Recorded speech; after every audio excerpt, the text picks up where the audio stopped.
পিকনিকের আনন্দে ভাটা ফেলল এক অদ্ভুত ও রহস্যজনক ঘটনা। কড়াইতে টকবক করে ফুটছে গরুর মাংস, কিন্তু কিছুক্ষণের মধ্যেই লাল রঙের সেই মাংস হঠাৎ করে রূপ নিল গাঢ় সবুজে। খুলনার পাইকগাছায় রান্নার সময় মাংসের এমন অস্বাভাবিক রং বদলে যাওয়ার পর রীতিমতো আতঙ্ক ছড়িয়ে পড়েছে কর্মচারীদের মধ্যে। শেষ পর্যন্ত রান্নার কড়াইসহ সেই সবুজ মাংস নিয়ে সোজা উপজেলা নির্বাহী কর্মকর্তার অফিস এবং থানায় হাজির হয়েছেন ভুক্তভোগীরা। খুলনার পাইকগাছা পৌরসভার স্থানীয় প্রতিষ্ঠান মডার্ন বেকারির ২৫ জন কর্মচারী মিলে পিকনিকের আয়োজন করেছিলেন। পিকনিকের খাবারের জন্য স্থানীয় কসাই ইসমাইলের দোকান থেকে ৪ কেজি গরুর মাংস কেনা হয়।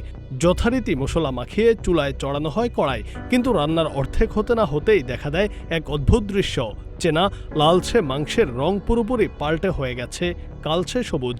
হঠাৎ চোখের সামনে এমন পরিবর্তন দেখে ভয় ও সংশয়ে পড়ে যান উপস্থিত কর্মচারীরা। মাংসের এই অবস্থা দেখে কর্মচারীরা প্রথমে ছুটে যান বিক্রেতা ইসমাইলের কাছে, তবে সেখানে কোনো সঠিক উত্তর না পেয়ে তারা বিভ্রান্ত হয়ে পড়েন। পরিস্থিতি বেগতিক দেখে আধা রান্না করা সেই সবুজ মাংস ভর্তি কড়াইটি হাতে করেই তারা সোজা চলে যান উপজেলা নির্বাহী কর্মকর্তার কার্যালয়ে।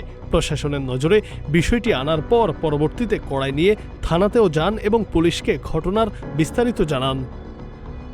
তবে মাংসে কোনো ক্ষতিকর রাসায়নিক মেশানোর অভিযোগ পুরোপুরি অস্বীকার করেছেন বিক্রেতা ইসমাইল। তিনি জানান, আরও প্রায় ১০ থেকে ১২ জন ক্রেতা মাংস কিনে নিয়ে গেছেন, তাদের কেউ তো এমন অভিযোগ করেনি।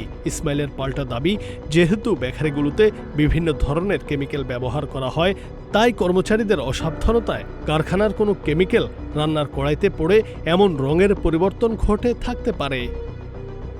ঠিক কী কারণে রান্নার পর লাল মাংস এমন সবুজ হয়ে গেল তা নিয়ে বর্তমানে পুরো পাইকগাছায় ব্যাপক তোলপাড় সৃষ্টি হয়েছে। জনমনে খাদ্যের গুণগত মান ও স্বাস্থ্য ঝুঁকি নিয়ে চরম উদ্বেগ দেখা দিয়েছে। News desk, green TV digital.